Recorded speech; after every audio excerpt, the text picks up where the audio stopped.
That was a big one in Ann Arbor.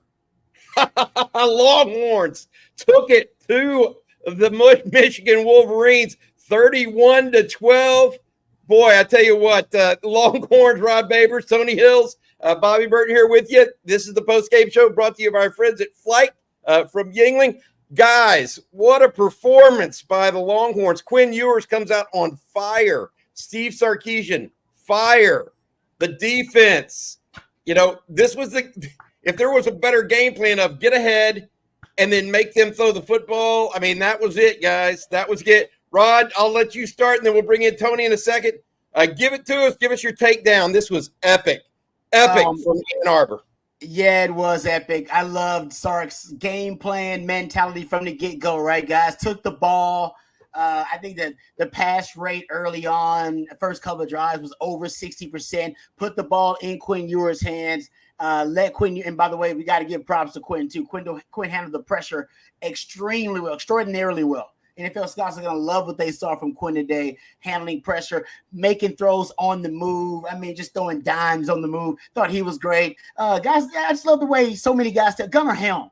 Are we talking about Coastal Loveland all day long? I mean, all week long. We're talking about Coastal Loveland, best tight end in the college football. And yet Gunnar Helm on the big stage versus Michigan had his best game of his career day, all right, versus Michigan. Guys like Andrew Makuba, who had a hell of a day. He was all over the field. Glad Derek Williams played great. At the secondary, DBU, baby. Shout out to DBU. They were fantastic. T. Hills, we talked about in the pre-show that the defense looked great. Love the defensive game plan. There's not really a lot that I can complain about at all with this game plan and with this performance today. This was a well-rounded kind of all-around team win for Texas. And I thought Steve Sarkeesian did a great job getting his guys ready to play, man. Quinn was fantastic. Sark's game plan was magnificent. Yeah, absolutely. Hey, Tony, I got to ask you, buddy, what did you think of this game? The Longhorn offensive line came to play. I know Steve Sarkeesian did him a favor by getting outside a bunch and slowing those big horses down they had on the inside. But Texas was not non-functional in the run game, which is one of the things we were concerned about. They had to be somewhat functional. What'd you think, Tony? Man, listen, phenomenal game plan by Sark. Absolutely. I think that one of his biggest things, it reminds me a lot of Sean Payton. Sean Payton was one of the first offensive coordinators that I seen that would game plan for dominant defensive linemen, right? So what you saw what Sark would do is when he had the big run stoppers up there, we're just going to run them sideline to sideline, get them tired. Once we get them off the field, we're going to put our big boys on them. We're going to run a lot of double team blocks, a lot of downhill runs. We're going to open up the field a little bit, get the linebackers involved. You know, so a lot of passing downs and then give it to them in the mid, draw in the middle, run some counters, run some traps, some misdirections. All in all, what you saw from the offensive line was a physical, tough line. These guys were the bullies today. You know, I'm always say it. And at the end of the day, one of the things that I thought that was the play of the game that really got these guys fired up, I think it was, as they say, you know, you got to let a sleeping dragon lie. And when you go and you hit Quinn Ewers after he's already declared himself down, you saw the captain, Jake Majors, take over. Got to give a big shout out to Jake Majors. Listen, Jake was identifying and setting the fronts against a professional. When I tell you a professional, I'm talking about a NFL defensive coordinator. I need people to understand what that matchup looks like for a center to be able to identify where the pressure is coming from and set the entire line and all the protection to pick up the guys that they're responsible for to give Quinn that time. I thought that when there was a little bit of pressure that was giving up, the pressure was giving up the right way on the outside of the line, not on the inside. They were protecting that inside hip, which allowed Quinn to be able to step into the pocket. We saw him convert a third down with his legs, and then also the shot to Gunnar Helm. Shout out to Gunnar, man. I mean, this guy was probably not even looked at in the game plan, and I know the world is watching now. So all in all, from the offensive line, even into the tight end work, phenomenal job.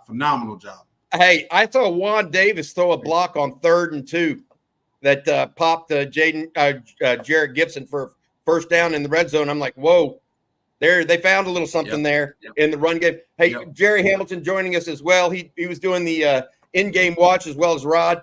Jerry, he mentioned Gunnar Helm. You and I all season long were thinking, hey, it's probably gonna be Amari Niblack in the passing game. It's probably gonna be Amari Niblack. All hail Gunnar Helm. Rod and I were talking about during the game. Texas has so much speed at wide receiver that Sark is going to get a lot of favorable matchups for Gunnar Helm. Tony Hills, I'd love your opinion on this too. Everybody's having to respect Texas speed so much at wide. When you put three guys on the field at wide out and the slowest guy runs 10-8, and then you have Jaden Blue out of the backfield, man, Sark has a lot of things he can do with Gunnar Helm, and he can hunt his matchups, and that is a great place to be. This is one of the things I think makes Texas really scary offensively. Yes. Niblack, Bolden, Wingo, those guys are going to get more comfortable.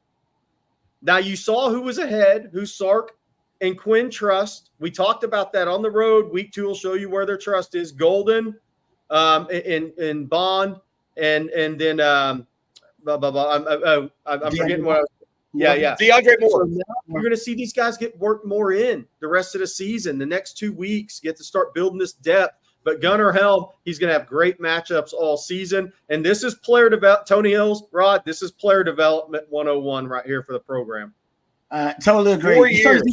You start to see more and more of those stories too, where guys have, taken everybody. Sark says it right. Everybody's developmental rate, everybody's path, all right, to achieve their goals a little bit different. And Gunnar Helm represents one of those guys. And now it's crazy. Texas, we all know the tight end position was an endangered species on the Fort Acres for a while. And now you have a JT Sanders, and it looks like Gunnar Helm was proving to a lot of NFL scouts who were there that, hey, man, I can play at the next level too. And you came here to see Coastal Loveland, but how about that Texas tight end? Guy can play. Hey, Texas tight end was probably the surprise player of the game. Anybody surprise player of the game? Gunnar Helm with a maybe honorable mention to Andrew Makuba. Does that sound fair to everybody? That's good. Absolutely. That's good. Absolutely. Yeah. I agree. Listen. Go ahead, Tony.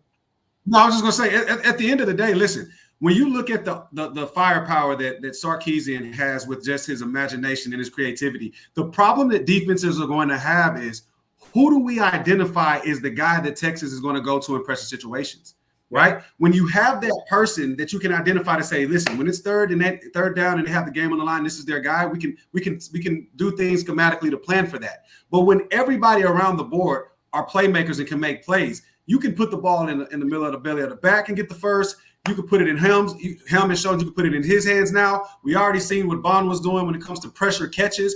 I mean, listen, this thing is going to continue to roll. And at the end of the day, when you have the offensive line that gets better as the game goes on, that's a problem. I talked about this before. When you have 1,800 plus pounds leaning on you for 4 quarters, at the end, when you start getting in the war of attrition, that third quarter, that mid-third quarter, you'll start to see it change. I started seeing a lot of hands on the hip. I started seeing guys not run to the ball. I started seeing all of that excitement that they had at the beginning of the game, that hype, that adrenaline wear off. And now you got to play big boy football. And I think that that's where Texas is going to thrive week in and week out. Woo. Hey, light the damn tower, boys. Big win, 31-12 in the big house. Longhorns taking it home. I tell you what, I mentioned surprise player of the game, Gunnar Helm, maybe Andrew Makuba. I'm going to give you the player of the game, and that is Quinn Ewers. Show us his stats, yes. Matt. This young man came to the big house, and he did it right. 24 of 36. 246 yards, 3 touchdowns. Hey, he took care of the football even when the game was the game was still tight, took care of it, had a couple of close calls maybe, but whenever Texas went up by 2 scores, there was nothing that Quinn Ewers did other than protect the football. Texas gets out of Ann Arbor with a just a solid, I don't even know how to say this, solid win. What did you see, guys, from Quinn Ewers specifically? My feeling, and Matthew McConaughey was talking about it at halftime, so I know it ain't just I'm not the only one that saw it. If McConaughey seen it, he stepped up, Rod Babers. He stepped up in the pocket and made plays. Yeah, it's just the poise, right, that he showed. He made the right decisions in those critical moments, whether it was sometimes it was just throwing the football away. and not making a bad decision, right? There are times where I've noticed panic in Quinn Ewers' game when there's pressure on him applied by the defense. There was no panic in Quinn Ewers' game today. It was only poise, and he was cool, calm, and collected in the most critical of moments in the game. And that's why I think, and I said it after CJ Baxter got hurt, guys. I said it. You guys heard me. I said, man, give the offense to Quinn. Give it to Quinn. He's a third-year starting quarterback in the system. This is when we see all the great ones ascend. Colt ascended during this time. This is when VY ascended. The greats, they ascended third-year starting quarterback in a system. And I think, you give it to him and you lead with the pass. He's what he did in this game. They led with the pass. They gave it to Quinn. Hell, you were up 31. I believe the game, you were up like 31-6 at one point. And, guys, that was a 2nd and long. And that was a straight drop-back pass by Quinn. It was just straight drop-back to throw it. That's how much he trusts him now. The game is in your hands, man. Go back. I know you're going to make the right decision. I know you're not going to go out there and make a bad decision. I know you're going to go out there and panic in a critical moment. And that's what I saw from him today. And that's a lot of growth. That's against, and I mean, T. Hills just brought it up multiple times, an NFL defensive coordinator, all right, that is trying his best to play mind games with Quinn Ewers and to manipulate the looks to try to deceive Quinn Ewers and to discombobulate him. And he did not look discombobulated or as rattled in the least, guys. And that's the best I've seen him throw the football, I think, on the move. All his big throws were on the move. Whether the golden one, the beautiful throw to Gunnar Helm, where he maneuvered in the pocket a little bit. I mean, his ability to throw off platform on the move, I think, is something they showcased in this game too. That third down throw to Matthew Golden in the first half was money. He threw it while he was on the move, and Golden kind of slid inside for about a 20-yard gain. Hey, before we go on and talk a little bit more, we want to say thank you to our sponsor. We're allowed to have great guests like Jerry and Rod and Tony Hills because we have good sponsors or great sponsors. Flight is the next generation of light beer with only 95 calories. It's an upscale light beer designed to elevate the customer experience with more taste and just 4.2 grams of carbs. Flight's an easy-to-drink beer with a crisp taste. Try Flight from Yuengling, thanks to the fine folks at Flight and our friends at Faust Distributing.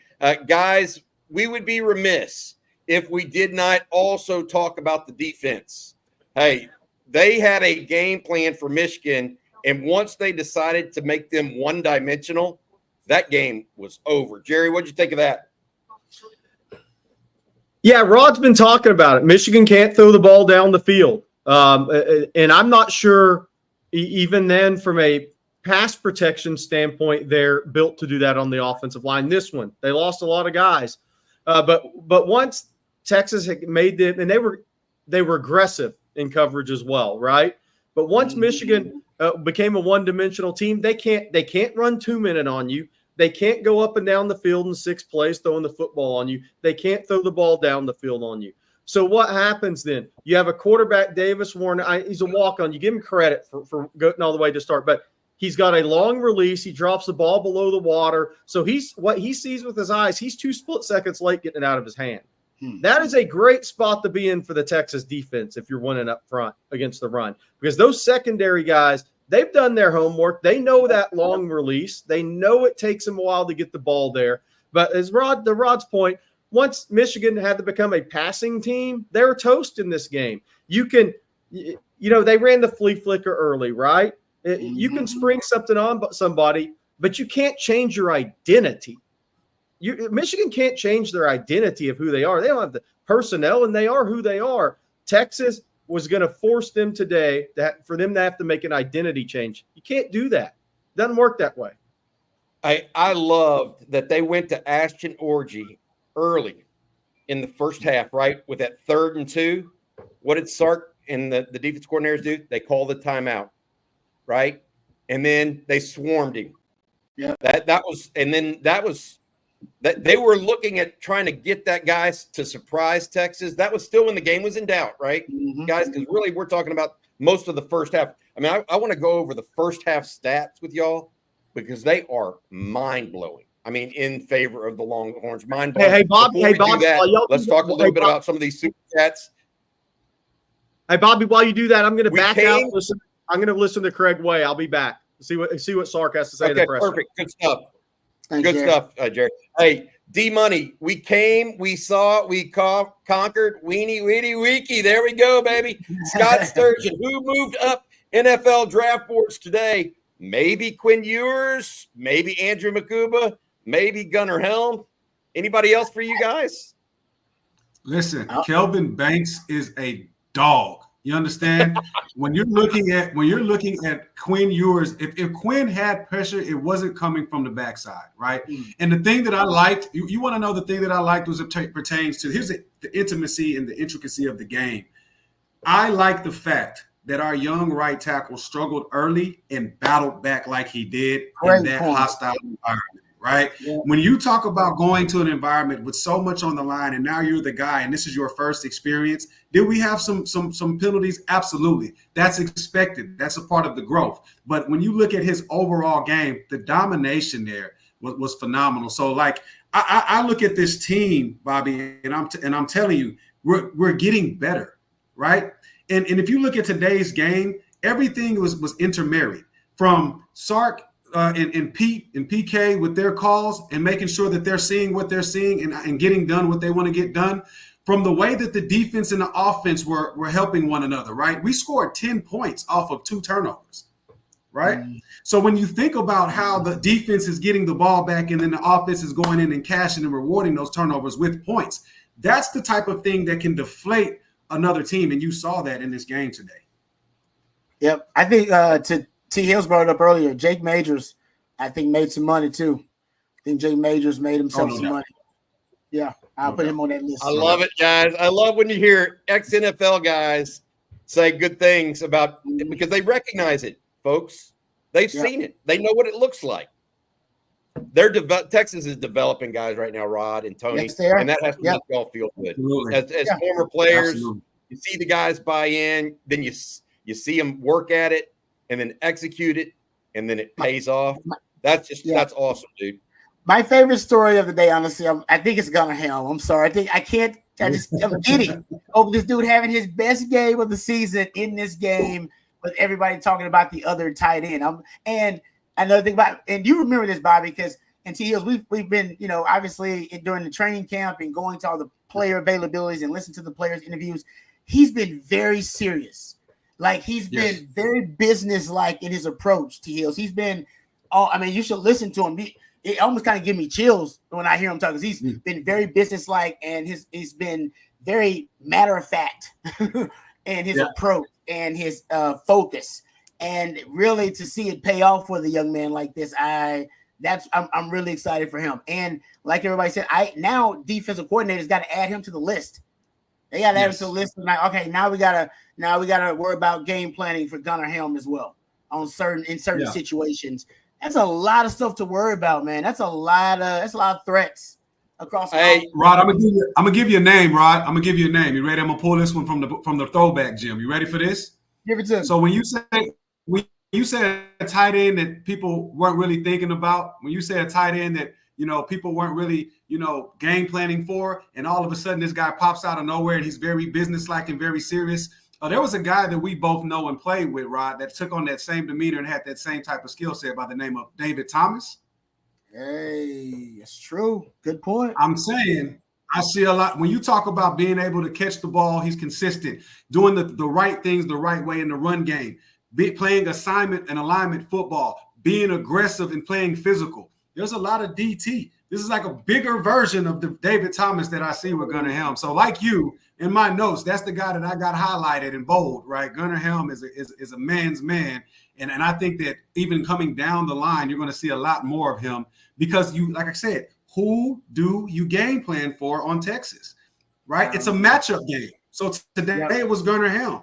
Next week it could be anybody. So at this particular point, man, I'm just so excited that we have this fire squad by committee. Sark and the team has done a wonderful job identifying the caliber of player that they want. Yep.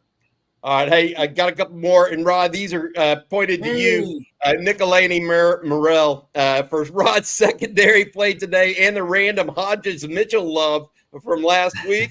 Ball Hawks. Ball hawks in the secondary. We talked about this. They got more ball hawks in it. And I know ball hawks because I wasn't one of them, but I played with a lot of them. I wasn't one, but T. Hills, I played with a bunch. I played with Nasty Gate. I played with Michael. I played with some ball hawks, but I wasn't one. So I know you can be a good player without being a ball hawk, but you need those guys in your secondary. You can't coach it. You got it. That's natural. That's ingrained. You programmed. They think ball. I didn't think ball. I went to the man, and the man took me to the ball. Some guys, they believe they got a right to the football. It's mine. It's my football. Yep. And when the ball snap, that's what they thinking about. And you got more players that are havoc-minded players like that now on the defense, especially in the secondary. So, man, this secondary, this is the thing I'm recognizing about the defense overall, that I'm really happy about. 2 games in a row, and it's still a small sample size. It seems to focus to take away a team's strength. Let's just take away their strength. And after that, like Belichickian almost, T. Hills, we'll let the chips fall where they may. If you can beat us left-handed, you can beat us doing something that is outside of your identity, you know what? That God bless you. But we're going to take away what you do well. They did it to Colorado State, and they did it to Michigan. And those are 2 brands of football, 2 identities offensively that are distinct. Everybody knows what they are. You got air raid, hardball football, and Texas shut them both down pretty much. Absolutely. Hey, Fresh Prince says, I saw DBU swagger today. Their body language is infectious and so much more. Love seeing all those Michigan footballs stuck on a sword. Nothing wrong with that. Deflating some football. Hey, we got a bunch of other super chats we're going to get to. Thank you all for joining us. We have over 2,000 folks here on the YouTube channel right now simultaneously. Hook 'em horns to everybody. Texas wins 31-12, convincing victory in Ann Arbor. Rod Babers and Tony Hills, I want to give you guys these stats from just the first half. This is how dominant, absolutely, utterly dominant Texas was in the first half. 15 first downs to 4. Third down. And this is just the first half. 8 of 10 versus 1 of 5. Total yards, 279 to 88. 270. Rushing, 19 for 76 versus 10 for 39. That goes to Jerry's point. Then you look at turnovers, 2 to none. But I tell you what, this is the big one. Time of possession in the first half, guys. 19 minutes for the Longhorns compared to just 10:54 for the Wolverines. And we were worried that the Wolverines were going to be the ones to come out and sit on the ball. They have no 2-minute offense, by the way. It's more like a 10-minute offense. They don't snap the ball before 5 seconds if they have a chance. But my point is, this game was decided in the first half. I think we all probably agree with that, right, at some level. But, dude, the Longhorns dominated in the first half, in my opinion.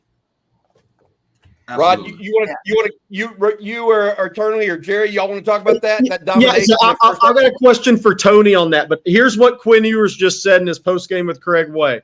Were the keys today: score in the red zone, convert on big third downs. Rod Babers. That's what Quinn said were his keys. The guy when asked about today, what going into the game, what his thoughts were. But Tony, I want to ask you this: Texas wins the toss. We've talked about this on prior shows. Texas wins the toss. Sark takes the ball. We talk about it from a Quinn standpoint and receiver standpoint. What does that say for the offensive line? What is the offensive line's reaction to that? Hell yeah, man. Let's go do this thing. Absolutely. Put it in our hands. Like at the end of the day, we want to set, like the offensive line is always going to set the tempo, right? We're going to determine how this game is going to be played. And it was determined early that, like I said the last time I was on here, guys, okay, we might take a shot. We'll split the blood out. Now you got to see our right hook. And that's what we showed, right? So when we get the ball first, the first thing that we want to do is set the tempo. And I love the fact that you get out there and you call a physical play, because at the end of the day, we got to be able to have that contact to say, okay, now we're in the game. Now we're ready. So I love it. And I think that the more that you continue to see the growth in the development of a Cam Williams that merges in with all of the other starts that our guys have, the more dominant we're going to be. I'm going to throw this out there. You could call me being biased, but you would have to show me a better offensive line than Texas right now.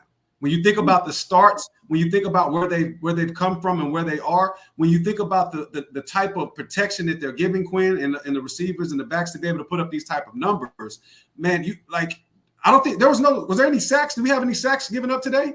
I don't think there was a sack given up today. I don't know. I don't think so. I'm gonna go check. Okay. Yeah. All right, so let's keep this in mind, guys. There's no sacks given up to a NFL caliber defensive coordinator with a defense that looked pretty good. Right? So I'm looking at this and I'm saying if we can pick these type of blitz combinations up, you don't stand a chance trying to play us man for man. So I'm excited about what it is that what's going on with Coach Flood and that offensive line over there, Jerry. Man, I didn't realize that TLC you brought it up. And this is why that's a beautiful thing, because it is the offensive line and their maturity. But also Quinn was able to maneuver in the pocket. Absolutely. And sometimes. So those few times where the pressure did get to him, he did not panic, and he still was able to deliver the football or get rid of the football and make the right decision. It's a group effort. But you're right about that O-line, man. That's today against the best D tackle duo in college football, arguably. And that can wreck a game, because Texas had that last year, and T. Sweat and Byron Murphy were wrecking games, all right, week in and week out. They did not wreck this game plan for Texas. No. They did not wreck it. And I'll give credit to the O-line, number one, Jake Majors and that group. I mean, and I love your point about Cam Williams, because, man, T.S., we've all been in that situation where you have a bad couple of plays to start a game. It's one thing to have bad play. You don't have a bad play. You're human, right? You don't have a bad play here or there. But when you have bad plays to start a game and like multiple that cost your team 7 points, Rod. Yes. Oh yeah. It can send you spiraling potentially if you're not mentally strong. It can, in a big game like this too. By the way, big game, bad plays early on. Yes. I was worried about young Cam. Man, the bounce back factor. The mental fortitude to the young man to bounce back and not let that turn into a downward spiral for him. I'll give him credit for that as well. So the O-line, he's the youngest. So we were not surprised, right? He's on that O-line. They returned 4 to 5 starts. He's the new guy. So I wasn't surprised that he started out a little rocky, but I love the bounce back. And I'm with you on the O-line, man. If the O-line is going to be this good in pass protection, I will double down on my philosophy. Give it to Quinn. Give it to Quinn, man. Give the offense to Quinn. It's his offense now. The running game's going to be good, but the running game's going to complement the passing game. Teams fear your passing game. They don't fear your running game. Your running game's all right. It ain't nothing wrong with it, right? It's perfectly fine. But your passing game, man, now we're going to helm added to the mix. Jaden Blue had over 6 catches. Dude, he had 6 targets last week. He had 6 catches this week. I'll give you a random stat. Because I don't know if he's going to be a 1,000-yard rusher or not, but the last person to have at least 30 rushes and 40 receptions in a season for Texas? Chris Obanaya. Wow. Year to have at least 30 rushes and 40 receptions in a season. I call it my 30-40 club.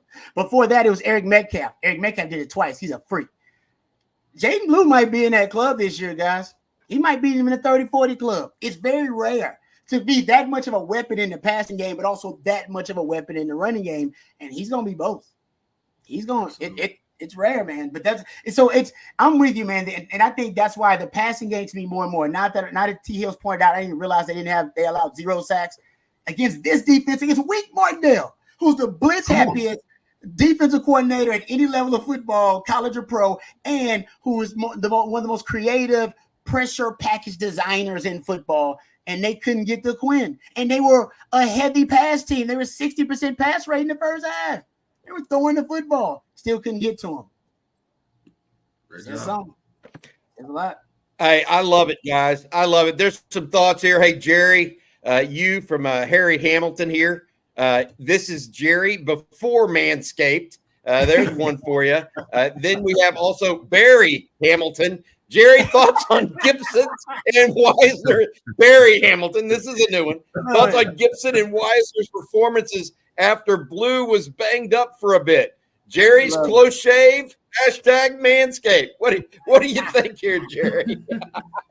Weisner and Gibson. Gibson was great in the red zone. Great. What happened to Sharon Moore today is very rare. You sign a contract and get Manscaped the same day. Oh, man, come on. Wow. Man, come on. I love it. That's a low blow. Harry Hamilton also says we needed a segment called Cutting It Close with Jerry, sponsored by Manscaped. Joel Heyman. This is a talk about our friend looking good in early downs. Oh, yeah. In early in the year as a true freshman. What y'all think of Colin Simmons? Joel Heyman. Dude looked like Simmons was 3 yards off the line of scrimmage before any other lineman even moved. Boy, he made Michigan move the pocket.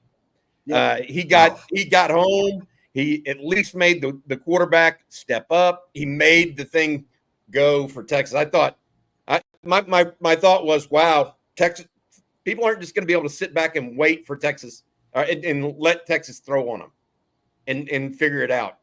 Texas is going to get home. Trey Moore chased the quarterback one time out of the pocket. I mean, they've got some pass rush guys now. I love the NASCAR dime has become like that's something I thought may have been Colorado State specific because they're an air raid. They broke it out versus Michigan in 3rd and long, so they like that. Where they bring 3 edge rushers on the field as part of the front, and they play dime behind it. I call it a NASCAR dime. I don't know what they call it. We got to ask Johnny Nance and I ask the players, but they run it a lot, so it's a staple now.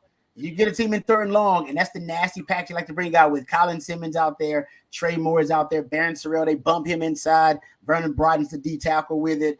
They got Anthony Hill out there. Sometimes they mug Anthony Hill up into the B gap or the A gap a little, and they do it with Jadae Barron today too. They did Jadae Barron, they mugged him up in that I believe the B gap as well. And they have the DBs playing behind it. They played inverted Tampa 2 behind it. I seen today they played cover 2 behind it. So they got some different coverages they're playing behind it too. That's my favorite package they've broken out so far. Love that. When they went single high, when Texas went single high man blitz, Rod, they caused a lot of problems, right? Because at the end of the day, what's taking place is because of what you're talking about. And I said this, I was talking to my brother Jeremy later on today, and I said, is it possible that the thing that was the weakest point last year might be the strength this year? Is it possible? Because the way that the secondary is playing is giving time for these pass rushers to get here. And if you have somebody like Simmons right now, who's just a true freshman, with the ball get off that he has, if you can find a way to put him and Anthony Hill Jr. on the other side and find a way to mix Trey maybe in the inside, maybe from a stand-up in position. Dick LeBeau, one of the greatest defensive coordinators that I used to have, he had this blitz that was hell for us to pick up in practice called the cross dog blitz, where you run a 3-down lineman, you have 2 linebackers that are shaded on the opposite sides, and you have or we'll throw a trio where we'll put the safety in. That is a lot for an offensive line to handle, to sort out. If you could find your best pass rushes on passing downs and create some sort of package where you can put Hill, Trey Moore, and Simmons on the field, I'm telling you, you're going to cause havoc and a lot of turnovers because these guys are hungry. They're looking for the ball, Rod, right? You were one of the greatest PBU corners that Texas has ever had. It was once said that nobody catches the ball on my side, not even me, right? So at the end of the day, this secondary is opportunistic, and they're getting after it. If you can find a way to put these pass rushers on the field and get after it, I'm telling you, it's going to be a long day for opposing offenses. Yep, good point. I love that Dick LeBeau reference. It's a beautiful thing. I'm telling you, you're right about that because Anthony Hill. Remember last year, Sark said Anthony Hill was one of their best pass rushers, and it was a young Anthony Hill. So I'm with you, man. That dude on the edge with Trey Moore and with a young Colin Simmons, and they got that BGO. There's no doubt about that. All right, getting back to a couple of these super chats here, and appreciate you guys and all your participation. Mike says, excellent learning experience for Cam Williams. Mistakes will only make him better. Michigan D-line was a virtual non-factor, as was Donovan Edwards at running back. Yeah, and I hope we don't, because this was the narrative last year, T. Hills, was when Texas beat Alabama in Tuscaloosa. Well, Nick Saban is falling off. The program, Alabama's falling off. They're not what they used to be. Texas caught them at a good time. Texas caught them on, the downturn of the program, that kind of thing. And that was the narrative. And then they make the playoff, and everybody goes, man, Alabama's still pretty damn good. And Texas makes the playoff too. And I don't know is Michigan? Is this obviously Texas is really good? We know that. How bad is Michigan? I mean, do we expect Michigan to be a competitive team in the Big Ten? Dude, I don't know. I know you're talking to Tony. Tony, I don't mean to answer, but I got to say this. No, you're good. Let's first go to Sark's post-game presser, Okay. and then keep that in the queue for Tony Hills. Here's Sark post-game, guys. Super proud of our team. This is a tough place to come and win. They obviously have won 23 in a row here, and this is obviously a quality opponent. And so for our players to come in and play with the poise and composure that they played with, but yet also the physicality and the toughness we had to play with today, I thought they just did a really nice job. And as much as, that first drive, gosh, we kind of stubbed our toe with some self-inflicted wounds, I really thought the offense regrouped and settled in and found a nice rhythm there, especially in the second quarter. And defensively, just continued to win on first down, which enabled us to play second and long, third and long football in our favor. There's not many games I've been a part of when you win the turnover battle 3-0. It's generally a pretty good result for your team. And so the ability to take care of the ball offensively and create some turnovers defensively, I thought was also huge in the game. I thought also offensively the fact that we stayed ahead of the chains. We just didn't have many negative plays, tackles for losses. We kind of stayed in front of the chains, and then the third down conversions were huge. I think we were 8 of 10 in the first half, 10 of 16 overall for the game, and I think holding them to like 3 for 12 or something like that. So we were getting off the field there as well. So all in all, super proud of our team. In a tough building against a tough team that. Over 111,000 people here today. But I got to give credit to Longhorn Nation. Y'all showed out, man. That was awesome. What an environment. What a moment for our players and our staff to sing the Eyes of Texas there at the end with the amount of orange in the stands was really a special moment for our players. So at the end of the day, like I said earlier in the week, this one game isn't going to define our season. But I think it would serve as a pretty good barometer of the type of team that we could be. And, I think that our versatility showed up today in all three phases. Our ability to run it, be physical, our ability to play the run on defense, but yet minimize the explosive plays on defense and be effective on special teams. So all in all, it's a good start to the season. We're 2-0, but we got a long way to go. Yeah. It's in terms of impressive wins, that's one of the more impressive wins I've seen from a Texas football team all around. It was just an all-around win. I'm trying to think of if you're watching it and you're watching the film, what are you critiquing as a coach? Because that's what you got to get into now. Yeah, I got to critique these guys and coach them up. Maybe at the defense, you're talking about the quarterback break and contain a couple of times and some of those contested catches. Maybe that's what you get on the defense about, maybe. And I'm trying to think about on offense, I guess the penalties early on with Cam Williams and the missed field goal.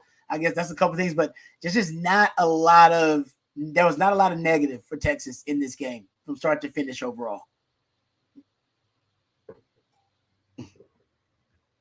We're back. Not a lot of negative at all, Rod. To your point, I'll tell you this. If we're being nitpicky, because, at the end of the day, you want to be great. You're chasing excellence, right? I would say just making sure we stay in our gap and we see what we see, not guessing. I know the 12-yard pop-off that Edwards had was, Bender jumped out of gap, wanted to make that play. If he would have just stayed in his gap, it would have came right to him. When we talk about the flea flicker, right, that's assignment. That's trusting your eyes, man. That's assignment football. Stay back, On the offensive side of the ball, we didn't execute like we wanted to every drive. We want to get better on that, right? Obviously, we talked about Cam early, being able to take points off the ball. If we look at special teams, we got to have it, right? At the end of the day, pushed it right, we got to have it. So those are some things that we can set up, we can nitpick on to be able to bring this win down and put it in perspective. Hey, guys, we still got a lot of ball going.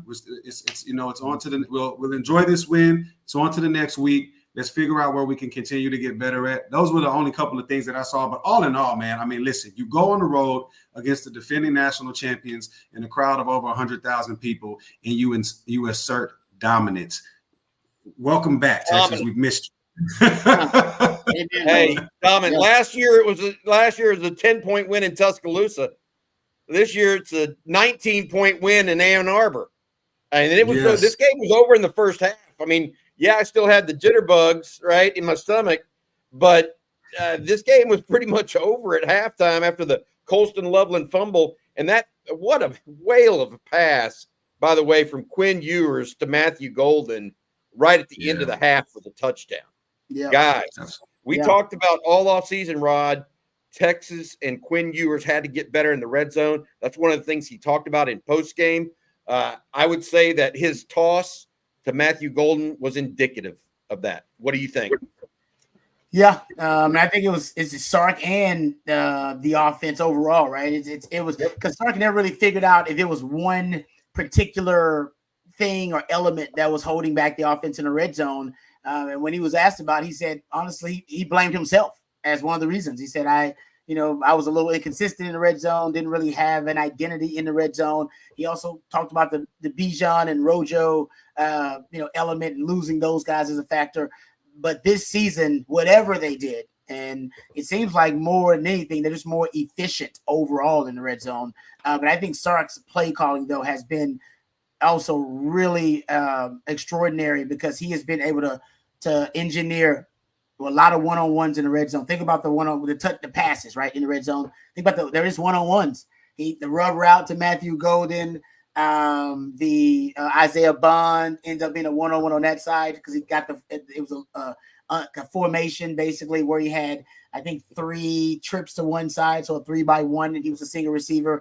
And even in this game, essentially they engineered another one-on-one on the outside, and then Quinn made an NFL throw because, very few players can make a throw like that in such a small, tight window. So, yeah, I think Sark's just doing a great job overall. He kind of figured out who they want to be, their identity, who they want to be in the red zone. And by the way, some of it is relying on Quinn more. They're doing more straight drop back in the red zone too. Less deception-based passing game, some of less of the RPO and more just straight drop back with Quinn so he can get right into the progressions quicker. Hey, guys, this one from J-Ray, 626. Tony, loved our OL sticking up for the QE after the late hit. Jerry or Tony, this is the type of attitude our OL has needed for years. What'd you think of that, Tony? Man, listen, I'm telling you, man, I told you last time, I said one of the most important people in Texas facility is Kyle Flood. I've met Kyle Flood. We've had some conversations, and I can tell you that his mentality and my mentality are very similar. At the end of the day, we are going to play a physical style of football, and that is the standard. The standard is the standard, to quote the great Mike Tomlin, and we're not accepting anything else. I can handle you getting beat. I can't handle you getting out physical. That's a mentality. And what you saw is not only were they sticking up for Quinn, they were sticking up for everybody out there. Man, I saw guys getting put on the ground. Listen, you might as well get that maple syrup out, 100% organic, of course, because there were a lot of pancakes. There's going to be a lot of film to watch that people are going to be on and on. Those guys played a phenomenal physical brand of football. And I'm going to tell you this, guys. As much as I love innovation from offensive coordinators, sometimes you can get too innovative. The thing that I like about Sark is when he's seeing that the run game is working, he's not going to go away from that. And when he wants to pop his big play, that's when you're going to see a gun on him. Like Gunner was getting hit a lot of the times when those targets were coming off of play action.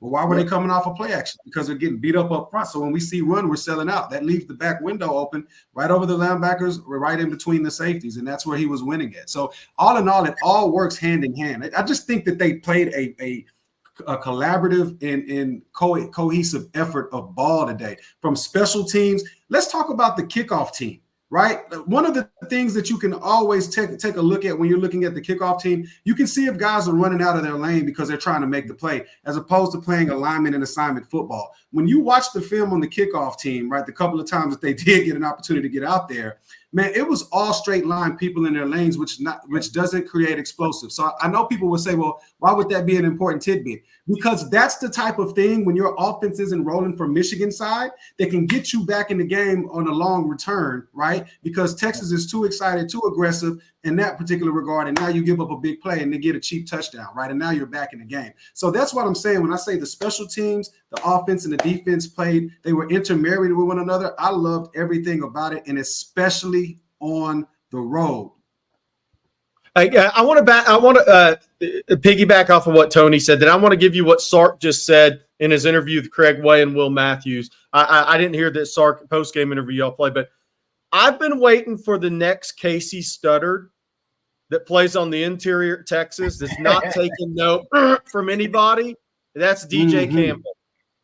DJ Campbell he's still a developing player, but he ain't taken from anybody. I've been waiting to see that next guy. That stuff is so important in a team to me on an offensive line. Casey stuttered, and Tony, you played with him. You watched it. He gave, as talented as you were, Jonathan Scott and all those guys were, what Casey brought to the team, not letting anybody with anybody, that stuff's big, man.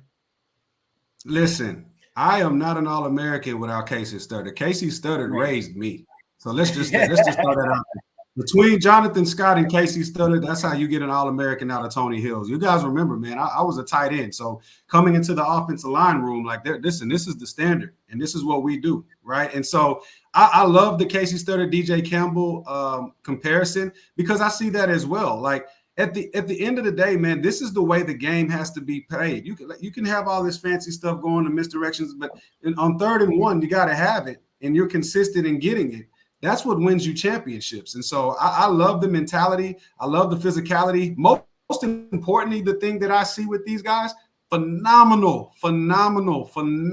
technique. Phenomenal technique. Getting pads under pads, getting butts stick together to be able to move those double teams. Listen, don't get it twisted. If Sark had decided that he wanted to run downhill against these guys, Texas would have been up for the task. I think it was a smart plan to be able to stretch them and get them moving sideline to sideline to tire them and gas them out. And when you got the rotating players back in, they were a little smaller in the butt. Okay, now we're going to put this 1,800 pounds on you, see if you really want to play. And we just, listen, from start to finish, like Bobby talked about, it was just a domination in the middle of the field. If we stay on that path, there's a lot of excited Texas fans that are going to be having some nice little after parties at the end of all of these games. I'll just say that much. You talking about you're talking about after parties right now? Our CJ Vogel is getting ready to go have one. I think he's breaking news. Hey, Myron Charles just flipped the Texas from FSU. Woo! I'm telling you. Texas Longhorns, baby. Hey, there was a question, Jerry, that came up here. Hold on a second, I gotta show it. Jerry, what does this do for recruiting? I think it means a win. Yeah, Myron Charles, defensive lineman, Port Charlotte, just flipped from Florida State to Texas. Damn, that didn't take long. He's seen it. He's gonna have to do that video later today, Jerry Hamilton. Yeah, we'll have to do that later. Hey, CJ, if CJ's around, we can get him back in now. Matt, if you don't mind. CJ Vogel, our guy on site there at the big house. Look at him. He's from the hill. The big house is empty, baby. What's going on, CJ? Well, I think the quiet house today. There's an easy joke there, but no, it was a blast today. Well, I'm sure y'all have broken it down well. Sarkeesian, very proud of his team, as you would expect. You walk in on the road to a top 10 team's house, and quite frankly, wasn't very competitive in that second half, right? You know what this team was limited on offensively. Obviously, I thought Texas did a great job of creating pressure and creating turnovers. The speed showed up today. Andrew Makuba was everywhere. And hey, real quick, a little pat on the back for me. 1 point off of my score prediction. So I said 31-13. I wish they would have kicked the field goal. I'm about to be the most mad person in this entire environment right now. But hey, I'll take 31-12. That's pretty close. Big stuff, CJ. What were some of your takeaways from this game, just quickly and based on what you heard in the post-game press conferences? Yeah, this was all Quinn Ewers for me to get started the way that Texas did. I know it wasn't great offensively on that first drive. You got a couple of penalties. Quinn, I thought we've talked about it in the offseason leading up to this year. For Quinn to be in that Heisman conversation, he has to put the cape on. I thought today he had the cape on, right? There were plays that he's made today I don't think we've seen at all with him in a Texas uniform to be able to make those throws on the run, to be able to avoid pressure, in which there was a lot early on, right? He was on the run a good bit. He made some runs. He had a great third down conversion with his legs. I thought today was one of Quinn's best performances overall. 3 touchdowns. I know the numbers passing wise, maybe, maybe not statistically his best game, but my goodness, I thought that was one of the best starts that he had. He was on fire to begin. He had over 100 passing yards in the first quarter, came out on fire. It was all Quinn Ewers for me there. Good stuff, CJ. Thank you so much, CJ. Let us know if you need anything. Go have some fun. Go back to the tailgate I was at earlier. Take care of yourself, CJ. Thanks, buddy. We'll see you in Austin. Thanks, CJ. Hey, Jerry, going back real quick, breaking news from Jerry Hamilton, also posted on Twitter as well. Myron Charles, defensive lineman out of Port Charlotte, Florida, Jerry, has committed to the Longhorns. He was committed to Florida State prior to the season. But Tony, Rod, guys, this stuff happens when one team is 0-2 and the other team goes up and shellacks the Wolverines. Jerry, what do you think about this commitment for the Longhorns? Massive commitment for Texas. Look, I mean, think about what's happened since August 7th. Texas won a national recruitment for a 5-star receiver in Jacksonville, Florida. I told Jamie French we're going to have an interview with him on our YouTube channel in the next couple of days. I told him yesterday that you're the first player from Jacksonville that's a national recruitment I've ever seen that Texas won. And he didn't even know it. He was kind of taken aback. Now, you think about that. He committed to Texas August 30th. September 7th now, Myron Charles flips from FSU from Port Charlotte, Florida. Texas is not now just winning in Orlando and at IMG. They're winning in different areas of Florida. Port Charlotte is still in that southwest corridor, but that's not a school Texas has ever won a recruitment at. Mandarin High, Jacksonville, never won a recruitment at. Hey, Tony, this is Tony's first time seeing Myron Charles. Myron Charles is he's a typical Florida kid, public school kid. They don't have the strength and conditioning in Texas. They don't have the setup, but this dude is very talented, 6'4", 290, got quickness, got strength. He's an 80-plus wingspan guy. I saw him last spring. Texas now has 2 of the top defensive tackles in the class. They're going to go sign 4. They got Joseph Mbatu from Grayson coming in 2 weeks. Watch out for that dude. He's a bad mofo. But this is a huge win because Texas is getting guys from the state of Florida, which they never have as a program before. And like Jamie French said, he kind of reiterated this, Texas moving to the SEC has made this possible and then winning the football games. So this is a huge recruitment for Texas, man. 2 defensive tackles in the class now, 2 guys that are top 150 level prospects in the country, like Tony Hills and Rod Babers were. That normally gets you drafted if you do it right.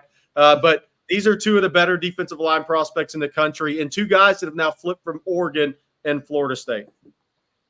Good stuff, Jerry. Good stuff. Hey, let's go back to the game a little bit. We'll talk more about Myron Charles a little later today. Jack Lala, I am stunned by how well the defense played, basically dominant, and the O-line was awesome. Y'all agree, right? I mean, the defense set the tone, 3 and out, first possession. Just what the doctor ordered. Second possession, they moved it a little bit, but clamped it down. They gave the offense time to build a lead, I thought, and then kind of put the vice grip on them. You know what I mean? I thought the defense played terrific today. We've mentioned Makuba. I'll tell you another group that played well.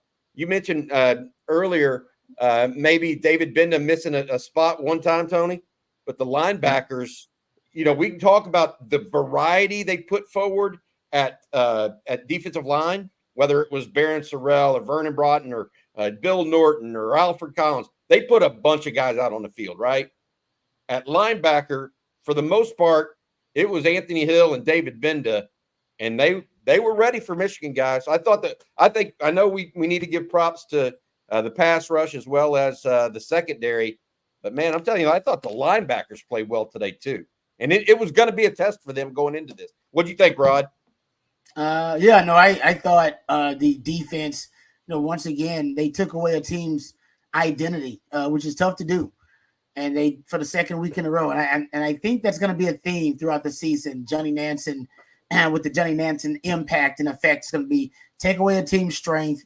First of all, identify, take away a team's strength, and then force them to beat you left-handed. And Texas opponents won't be able to do that because that's when I think Texas ultimately can really start to make some of those splash plays when you got, Michigan trying to throw the football, which we saw a lot of interceptions because they're operating outside of their identity and their formula to win. And I think, to me, that's, I believe, going to be the unique quality about this defense because they're so versatile. They can do that, right? If you're built one way defensively, like last year, Texas couldn't stop the pass. So, yeah, they can stop the run. They may be the best team in the country at stopping the run. But, hell, now you've made it easy on teams. Like, well, they're good at stopping the run, and we don't want to run on them anyway. We want to throw it against them anyway. So you can't be versatile enough to say, all right, we're going to take away a team's strength, whatever it may be. This team, actually, defense-wise, may be versatile enough. And what's been the buzzword for Sark all offseason? I've been telling y'all, versatility in recruiting, but also in now development, especially in the back seven. They want versatility so that they can be malleable enough defensively. And there was no defense more malleable and more multiple last season than Arizona's defense. And Johnny Nansen was the defensive coordinator there. So you got a coordinator that's also good at bringing out multiple hybrid fronts and schemes. And you have a defense now with the kind of athletes that are versatile enough to be able to execute those. And that's why 1 week you can shut down the air raid, and the next week you can shut down the power run game of a Michigan. And I think the week after that, it's going to be identifying the identity of UTSA and taking that away. You couldn't do that last year. You didn't have the versatility to do that. The last defense that had that kind of versatility, might be talking about, man, maybe 2008-9. You had that kind of versatility where you can, we'll take away whatever we want to because we're that good. Breaking news. We just mentioned Myron Charles commits to the University of Texas. More breaking news, but it's not really breaking because they beat him up in the first half so bad. The game was over. But Texas wins 31-12 over Michigan. Guys, we've got some super chats going. This one from John Rafferty. On Texas football team, you guys are fantastic. Thank you so much for sharing super chat. Brady Spell, I did not see a question. If you can add one to the chat and want it answered, please feel free to do that. Also, a couple of other comments. Connor Vaughn, Texas turned the big house into the outhouse. Big house became the woodshed. We like that. This is the next one that I want to get to, and this is for you guys. Let's have a little conversation about our coach, Joseph Cottonell. I think we can all step back and agree we've got a coach. And here's what I want to say. And the reason I mentioned that the recruiting part at the front of it and the domination in the first half, Sark, I know that the players have to go out and execute. Not debating that. You switch quarterbacks on these two teams, Michigan probably wins. I get it, right? But Sark dominated today, and he's doing it in recruiting too, right? He's not just doing it on the field. He's developing players. He's recruiting well. He's doing all of those things. And we've mentioned his use of the portal. Andrew Makuba had a whale of a day. So what are y'all's thoughts on Steve Sarkeesian? Do you think we, quote unquote, have a coach? Absolutely. He's a player's coach, man. This guy came in with a plan, and he said it from the beginning. He was going to raise kids and turn them into men. They were going to do things the right way. And we've heard it said all before, but then he went out there and proved it. What Sark is able to do, and I'll tell you this, experience brings knowledge, and the application of knowledge in the right places brings wisdom, right? And so what you see is, because of the things that Sark has been able to go through in his past, a lot of that he's able to relate to these kids that might have come in before and might have had some mistakes or might be going through things. It's more than just, this is the intimate details of the football locker room. It's more than that. When you hear these kids talk about Sark, one of the things that they talk about is he's relatable. Right? He understands me. He knows where I'm coming from. Those are the type of things that you want to go into a locker room. I've been in a locker room like that. Rob, 2005, when we went to, or 2004, when we went to the Michigan game.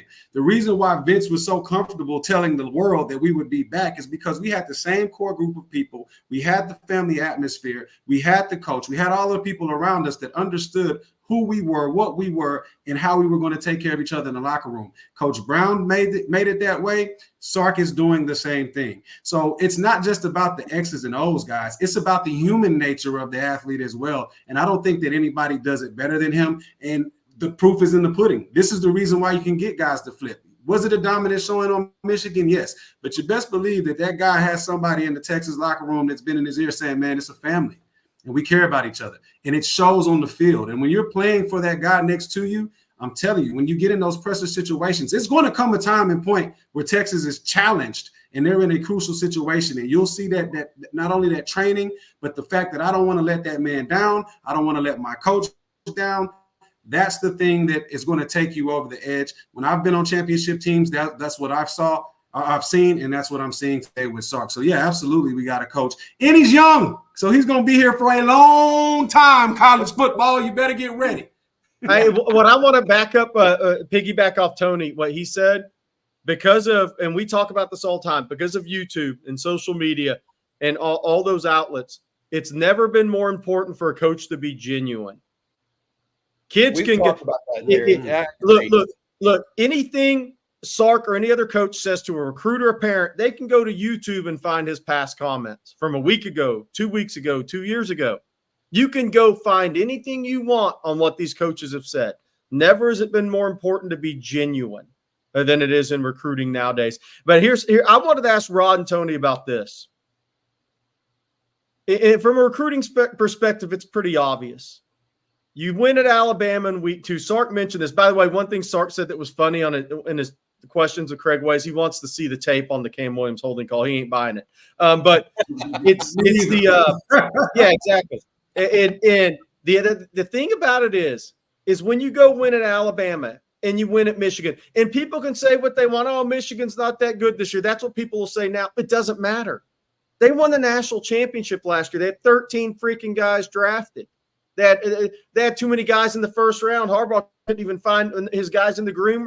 He didn't have time to move around. There were so many first-rounders and guys on that team last year.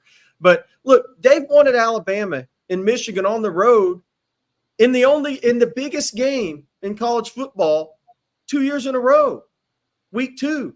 What that does for recruiting, I mean, I can't even sit here and quantify it. I mean, now you have to go follow through like they did last year and go get in the playoffs and have that type of season. But, man, when you start winning games like that in back-to-back years and you have guys drafted and they move to the SEC, I mean, and your recruiting geography's opened up and you're a blue blood in the portal, people ask, where's Texas class? Now they're 5 or 6 now. I mean, you're down to decimal points. It doesn't matter. Texas is going to finish with a top 5 class.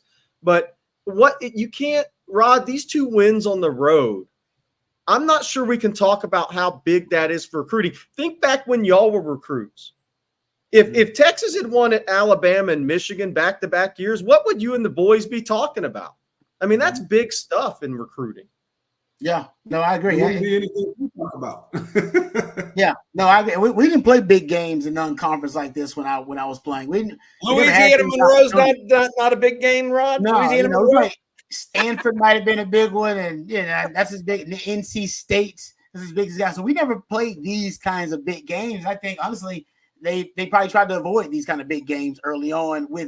Before I'm at the beginning of Mac. I'm at the infancy of Mac's reign. Now, when Mac started getting this thing rolling, I think they were like, "Hey, let's schedule them big boys. Let's get some big boys. Let's get a house down that thing. Let's get some big." Before then, I think they were like, "Hey, let's make sure we get the right coach first."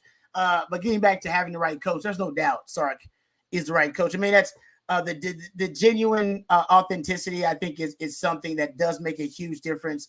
I've talked to a lot of the players about the culture, and they talk about the culture days that they have where, they get together in this culture of, like they call it a culture of vulnerability is what I believe Joe Klatt called it, where to T. Hill's point, Sark is very open about his struggles and very open about being able to, overcome his demons and being able to, find ways to persevere through trial and tribulation. He's very open with those guys about his struggles. And he encourages them to also be very open about their struggles, whether it be away from football, the classroom, wherever they are. And their belief is that this actually strengthens the ties, the connectivity, the connective tissue of that binds the team. And that when your players, and TL's knows this, when we walk in there every day, we're around each other all the time in the dorms, in the weight room, in the dining hall. When your brothers are going through something, you're more likely to know what it is, and not more likely to be able to tap into what you need to motivate them and how you need to comfort them or support them. And the belief is that all these players now, they know what makes each other tick because they've been so vulnerable and open. And that is part of what makes this team closer. And that's part of Sark's vision. That's unique to him because of what he's gone through. So as a coach, he's kind of rebuilding the culture in his image, something that he's, and also, something I love Sark as a football theorist. Sark won me over as a football theorist more than anything because of how progressive he is as a football guy. The most popular offense in the NFL is what? The McShanahan offense, right? Everybody wants to run that offense. Sark runs his own kind of version of it and took a lot of those conceptual signatures when he followed Shanahan in Atlanta, brought that here. And if you look at how progressive and modern his offense is, I mean, there's not really a modern concept that he's not willing to experiment with and use, whether it be the pony package I've talked about, now empty formation he's throwing out there a lot. Now he's experimenting with hybridism, with hybrid athletes, right? Even this latest recruiting class, he's getting some of those hybrid athletes. He's believing now, like, you know what? I'm going to start to get – he mentioned this. And he mentioned it with Ryan Niblett the other day. He said, I want to get some athletes that will help me go from 21 personnel to 11 personnel, like within the same play. Just shifting a guy in the backfield, Deebo Samuel style. He's always thinking ahead of the game. He's calling NFL coaches to be a student of the game. That's what I love about him. I've watched his growth. And he's actually, solved problems. I always say coaches are problem solvers. What was the first issue with Sark's team? They couldn't close. Right? They couldn't close and they weren't clutch. So what did Sark do? He said, I constructed all of my practices so that the hardest part of the practice was at the end. I wanted a fourth quarter at every practice. And I want to see what guys would step up and how my team responded to that after a long, hard day of class and then practice. And at the end, we're going to make it tougher so that you become a fourth quarter team. So you realize you must build up to that intensity, that you can't peak too early. And the team now is a fourth quarter team. And we watched Sark's teams at first. They weren't a fourth quarter team. They weren't even a fourth quarter team, let alone a fourth quarter team. Now, this team plays four quarters, fourth quarter, and they got the clutch gene. They showed that last year, clutch gene. And what did Bobby Bowden say? First year, you lose big. Second year, you lose close. Third year, you win close. Fourth year, you win big, baby. This is the win big year. Last year was your win close year. Your lose close year was the year before that, and this is exactly how it followed. I feel like this is a win big year for Texas. You ain't gonna win them all like that. I think a lot of them will be like that. Yeah. Tim Hills was on some of them teams. You know what I mean? Yeah. Good stuff, Rod. Good stuff, Tony. We got a couple of the announcements to make here real quick. First of all, let's say thank you to our sponsor, the Postgame Show, brought to you by our friends at Flight. Flight's the next generation of light beer with only 95 calories. It's an upscale light beer designed to elevate the customer experience with more taste and just 4.2 carbs per serving. Flight's an easy-to-drink beer with a crisp taste. Try Flight from Yuengling, America's oldest brewer. Thanks to the fine folks over at Yuengling and Flight, as well as our friends over at Faust Distributing. I saw Don Faust last night getting ready for a game. He was excited, ready to go. Good stuff for you guys. I'm Bobby Burton, joined by Rod Babers and Tony the Tycoon. That's Tony Hills, lifetime Longhorns. Guys, I have a couple of things I want to get through real quick. We have some super chats that I want to talk about. Thank you, Armando Delgado, for that. Thank you also here to Mike Gosnell. The difference, and Rod, this speaks a little bit to what you were talking about earlier, as well as Tony even earlier, the difference between Texas 5 years ago and now. Look at how the O-line responded when Michigan took liberties with Quinn. That's culture. That's what Sark has built. That is part of the process. This is from Mobile Inslee. Should I feel bad for wanting to put Arch in for a 2-minute drill after their TD? And I kind of thought Sark might hand that off, but I will say this, maybe a little moment for Quinn Ewers. Sark feeling like his quarterback frankly, Quinn Ewers is now in the Heisman race. Yep. Firmly. You can say what you want. Yes. He's going to be a highly ranked team through week 5. I agree with that. Yep. I mean, they just set themselves up really, really well. As long as they keep playing hard. I think Sark wanted him a hand in the ball off to finish the game. Otherwise, I would agree with that, because I did want to see Arch get some real time, but he wasn't going to get any real time. He wasn't going to throw it with less than 2 minutes left. It was just going to be handoff left and handoff right. Yep. So I get it. I totally get that. Makuba, this one from Alex Ortega. Rod, I want to ask you about this one. Makuba might be the best addition out of the portal. Looks like it so far. He played a lot today. If he keeps up, he might be all SEC by the end of the season. They mentioned that on the broadcast. I mean, Texas has some – you talking about it, Rod, the difference between ball hawks and just PBUs. Texas might have a little bit of both right now. Yeah, I think they got a really nice mix of both. And yeah, it's either Makuba or Matthew Golden now that Porter is putting in some work too. He's got 3 touchdowns already now. It's pretty Yeah. good. And he seems to be, if you're looking at the receiver that has the most chemistry, just natural chemistry with Quinn, he seems to be the guy that's kind of a natural organic chemistry. But yeah, Makuba's he's great. He's another guy that's got versatility. He can play corner, he can play nickel, he can play safety. They love how versatile that secondary is right now, man. And I haven't seen it this versatile. Oh man, probably since Coach Aquino was on campus, because Coach Aquino was big on the 5-tool DB. I remember, he was like, oh, he was big on he wants versatile DBs, and Sark's been echoing that very same sentiment lately. All right, you see long raging. Go ahead, Tony. Oh, no, I was just going to say, quick point. What you're starting to see is you're starting to see that Saban effect on Sark. You're starting to see those long, rangy, explosive, powerful corners and safeties, guys that can go up and get after it in the pass game, and guys that are not scared to put their head in the fire in the run game. So much so that they tried to find a targeting call that was non-void. So we're seeing that type of recruitment, and Sark's doing a great job of identifying that, because that's the game today. Hey, they went primarily today with Michael Taft and Andrew Makuba. Derek Williams, though, did have a pick. Yeah, in the second half. Good pick. Good reaction there. A couple more super chats. John Rafferty, in Cam we trust. Look, I think we talked about this early. Cam Williams, guys, had 4 penalties alone in the first half, 3 false starts, 1 phantom holding call. Texas won by 19, and they took 7 points off the damn board. So think about that a little bit. Texas beats. This one kind of concerns me. Bobby is taller than I thought in person. 6 foot. Come on now. Give me a break. Hey, this one from Kyle Vachoska. How do you think the Aggies feel right now? Hook them all day, every day. I don't know if this is the case, but I think Notre Dame was losing to Northern Illinois in the second quarter when I looked last. Just saying. They scored more points, I think, already than A&M through just 2 quarters.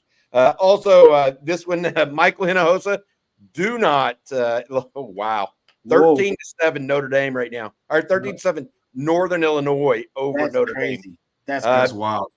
Dave Aranda also is in on. He may be on. Is it bad? Okay. The hot seat's not a good enough term for that one. Oh, I see it. Oh, I just saw that. Yeah, 17-0 right now. Utah over Baylor, and from what I've been told, I just got a text. The game's not as close as the score would indicate. I'll put it that way. How much do we beat Georgia by? Michael, I'm not even going to give these guys the chance to create. I'm not jinxing it. No. I'm not giving them bulletin board material. So no bulletin board material for you guys. Y'all don't get any right now. Y'all don't get any right now. Another one, Jesse Forrest, 05 alum here for the first time in almost 20 years. I can say we have a real program. The talent, coaching, and culture are all there.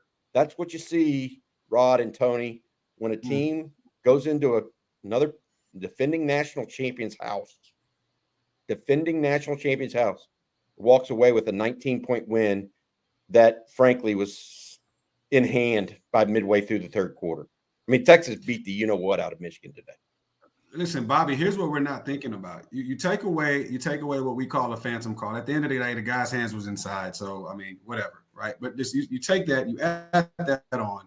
And then let's add on the 45-yarder that's wide right. And we beat the defending national champions by 30 points. So when I tell you that we're still scratching the surface and having these type of wins, that's what I'm speaking to, right? Just from the miscues, Rod, if you think about that, a 30-point, what would that have looked like to walk into the defending national champions house on national television, big game, 115,000, and walk out a 30-point victor?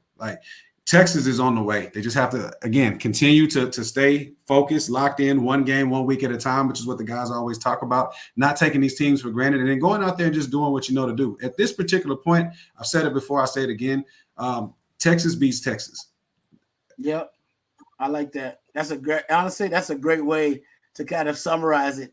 I feel like that's the only way Texas can lose. To what I've seen so far, I agree to you. Texas beats Texas, and the standard is the standard, right?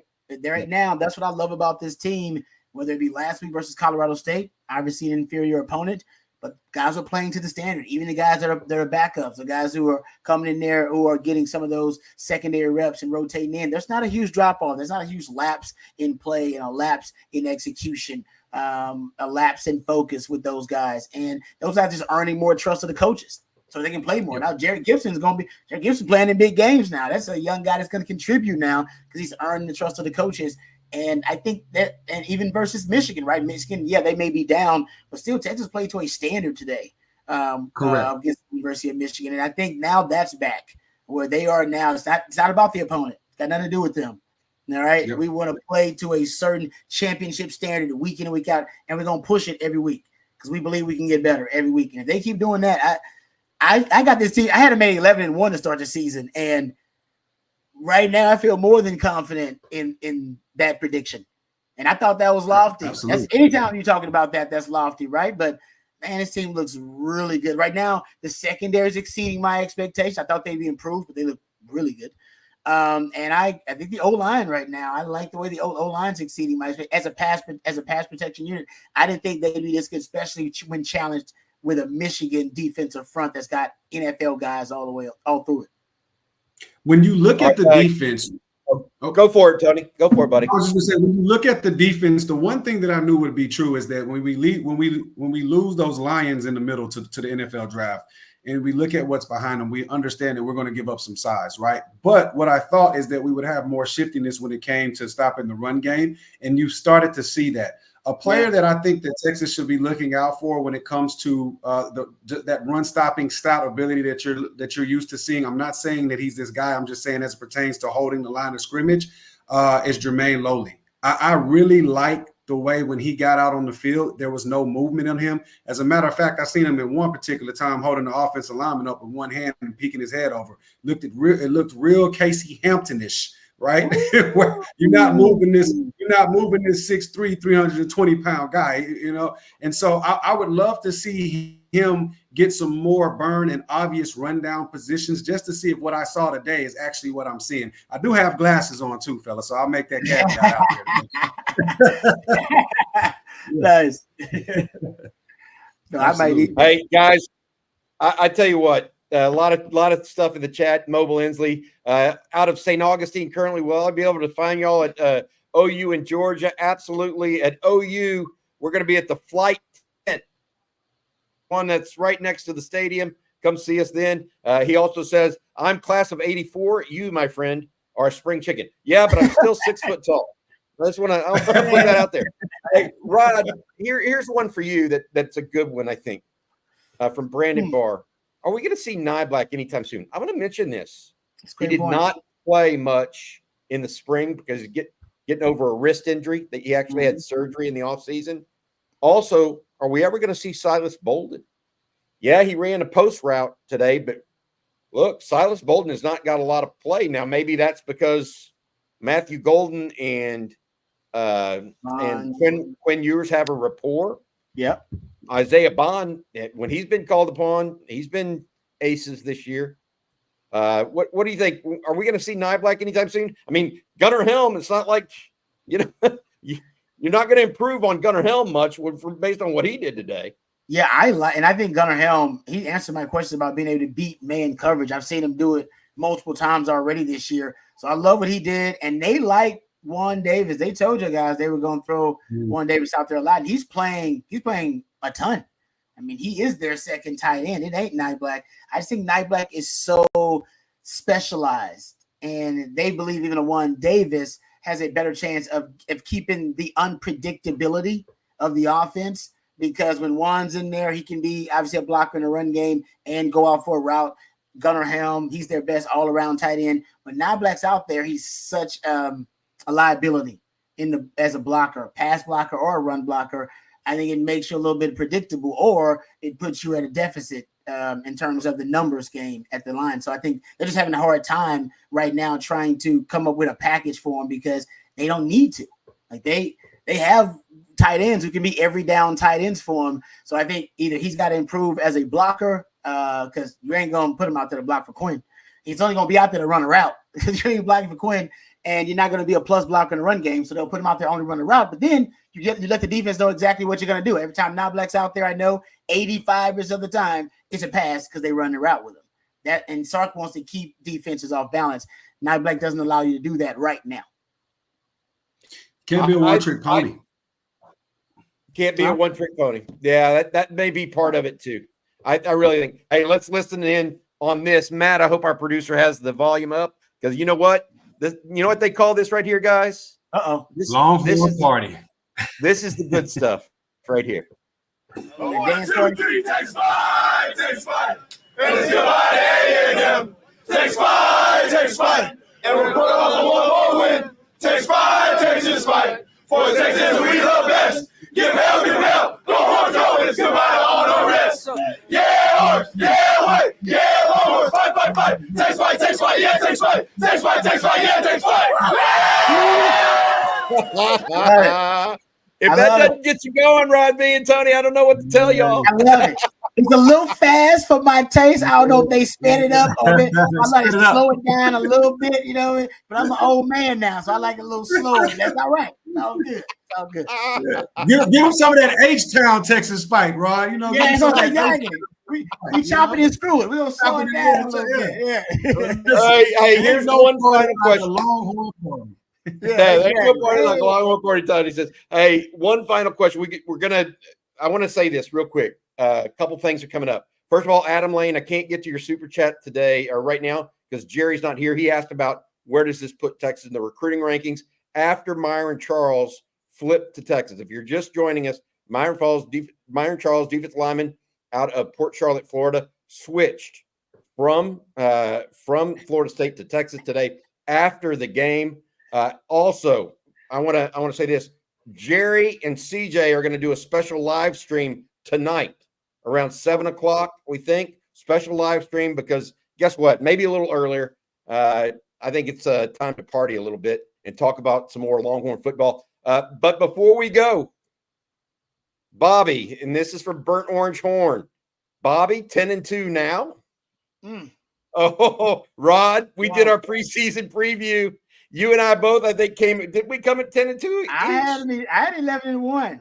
Oh, you're going to do that to me now, are you? No, I had Did I have 10-2? You had 11-1. You had 11-1, Rod. I was 11-1, but hey, so listen, either way, season ain't over. Hell, man, we could all be wrong, and I hope we all are, because I think we can be continuing to go the other way, which I don't even want to jinx it yet. I don't even want to talk about that yet.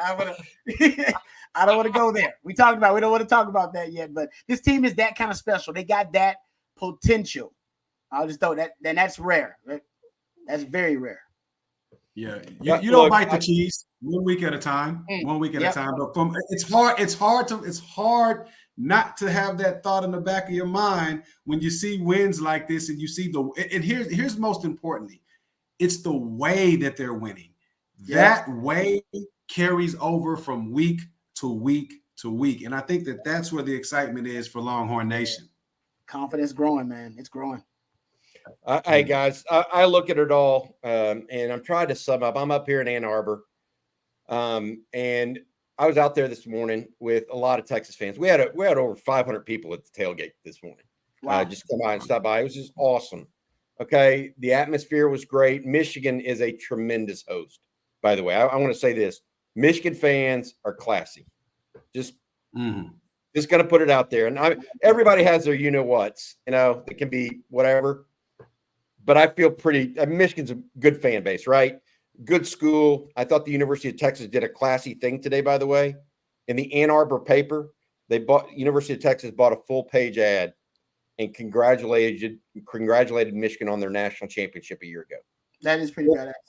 Full page ad said, "Thank you for your hospitality. Congratulations." It was just well done. So seeing all those Longhorn fans out here, I can tell you this much. So I've been following Texas football since Moby Dick was a minnow. And this is the reality. Okay. There have been runs during my lifetime where you two were part of that. guys, Tony, you and Rod, both were part of the first one. I think we're starting to enter into a potential second one now. You think about it, we can talk about all we want, but they go on the road and they beat Alabama a year ago. Jerry made mention of this, right? They go on the road and beat Alabama a year ago. They go on the road and beat Michigan this year. Mm-hmm. Okay. They're about 5 to 8 football programs that are storied, historic. Use the term you want to use, right? It's Alabama, it's Michigan, it's Notre Dame, it's Ohio State, it's USC, it's Texas, it's Oklahoma. Those are the teams, right?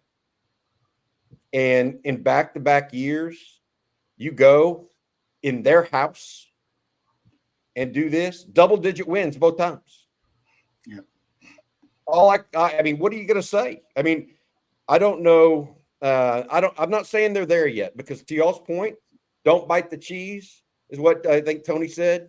Don't jump into that trap because they got UTSA next weekend, right?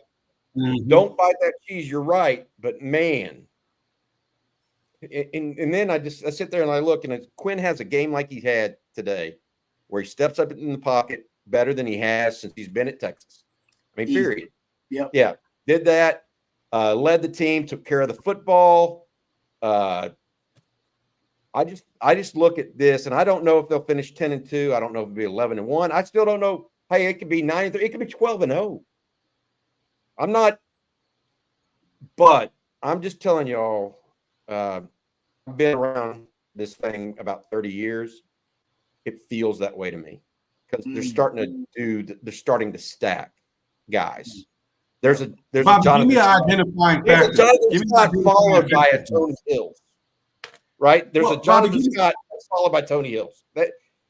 There's a Rod Babers that's followed by I don't know who came in after you, Rod, but Nathan. Yeah, that is what is happening, and they're winning these big non-conference games. I mean, I got a chance here, and I think the fan base is responding to it. Go ahead, Tony. I'm sorry to interrupt you, buddy. No, you're fine. What I wanted you to do, because you're on to something, man. I don't want to steal your thunder. Give the fans, because you said something that's very important. You've been watching Texas do their thing longer than me and Rod has almost been alive. So my thing is, you've seen ball, Bobby. You've seen Texas ball. Give me an identifying factor on why that feeling is coming back to you, because I think a lot of us are not the hype machine because of our affiliation, but just looking at Texas, the way that they're operating and saying, we've seen this before. What's the identifying factor for you? Dudes and quarterbacks. That's a great one. No, you're right. I mean, when you have Sims that's followed by Vince, that's followed by Colt, or a major, with Sims. Yeah, right. You want a quarterback and dudes. When I look out there and it's the fourth quarter, not the first quarter, and I see Colin Simmons flying off the ball like a bat out of hell, that's a win. That's when Sergio Kendall came in. Ooh. Right? You get my mindset. That's what I see guys like Barron Sorrell that maybe weren't highly recruited, but they've developed. And then the guys after them, you know what? They were highly recruited. And they're learning the right way to do things. It's that feeling plus, I mean, Greg Davis had a run of great quarterbacks, right? In my opinion. You can say some people love Greg Davis. I mean, hey, whatever. He had a run of quarterbacks. And I think look, the quarterback room right now, outside of Quinn's getting ready to be a first-round draft pick. I don't know if he submitted that today, but he damn sure didn't do anything negative. He's going to be the first round. Yeah. Correct. Okay, he did that because he was able to move up and went off his first read a bunch, in my opinion. Okay. You look at that, and then you look at Arch, and I'm telling you, Trey owns the guy too. We saw it in spring. I mean, he stood in against the second-team defense with the third-team offense and slung it. So you see all that, and then you see a Colin Simmons. You see an Anthony Hill. It's not just any one position. It's what y'all were. It's a collection of guys that are NFL caliber, and then you throw in a couple guys that are dudes, and you throw in good quarterbacks, and all of a sudden you know, you go in and beat Michigan, the defending national champion, by 19 points at home. And, you know, there's some games now that look, I didn't know Texas would play this well today. I mean, I really didn't. I was like, yeah, 20-7. I predicted 20-17. But their defense looked really good and played smart. Rod, you illuminated this fact. They took it away, their best, what they could do. And then Quinn and Sark schemed up that Michigan defensive front. I mean, I was all worried all week, and I didn't realize they weren't going to run till the 6th play of the game. You know, Sark through the first 5 passes. And so all of that grown together, guys. I feel like they're on the cusp of something. They got to keep going. Things have to keep going in the right direction. But hell, I mean, I'm this is the most I've ever cussed on this broadcast, by the way. You know, using the D word. But my point being, Texas right now is just they're in that zone where, you know, get ready for it, because I think they're going to keep doing it. I mean, look, y'all, just good stuff. All right, Rod, Tony, I appreciate y'all giving me a little soliloquy time there. Awesome. Before we get going, do you guys have anything that y'all want to say before we leave this post game sponsored by Flight and Yingling? No, just congratulations to the team. I mean, I'm happy for them because they earned it. These guys have been in the offseason. They've been working. And Sark talked about obsession. They've been obsessing in the offseason about, you know, getting back to where they were last season, and then obviously advancing past that to a championship. And they're playing like it. I wondered if that was just talk, if that was just a motto they were throwing out there, or if they were going to play like it. And they're playing like it right now early on. So seems like the BBs are back in the box. And we know what Derek K. Royal said about Texas and the BBs being back in the box. It could be a force. And it seems like right now that's where we are. Tony, any final thoughts for you, buddy? Oh, man, listen, these guys have gone through the fire. You know, the guys that have been there when the program was, you know, ascending and being in that dark space. And so what you're starting to see is the fruits of that labor, man. When anytime you take the hard route, you learn from it. And I think that what we're starting to see now, and Bobby, to your point, and I asked that question because I'm feeling it too, the way that they're playing the game the right way. The way that they're coaching the game, they're coaching the game the right way. And so when you continue to do the right things at the right time, the right things are going to happen. And I'm looking forward to seeing what next week looks like. And not even just next week when we get to Saturday, but I'm talking about the preparation aspect. How does that look? How are these guys talking? Last week, we talked about them jumping in the cold tub, right? After the game, right? But it just goes to show you the mentality that these guys have. So congratulations on the win. Enjoy it, but understand you got miles to go before you sleep and miles to go before you sleep. So take it one game at a time. Don't bite the cheese, and let's go for the same result next week. I got to say this. I want to play this again, Matt, if you don't mind. Let's leave folks with the Texas fight from the University of Texas players as we go out here on the post-game show. Steve Sarkeesian, lead us, buddy. Let's go. 1, 2, 3, Texas fight, Texas fight. And let's go out A&M. Texas fight, Texas fight. And we're put up a one more win. Texas fight, Texas fight. For Texas, we the best. Give hell, give hell. Go hard, go, and it's goodbye all the rest. Yeah, horse, yeah, white, yeah, Longhorns, fight, fight, fight. Texas fight, yeah, Texas fight. Texas fight, yeah, Texas fight. Yeah.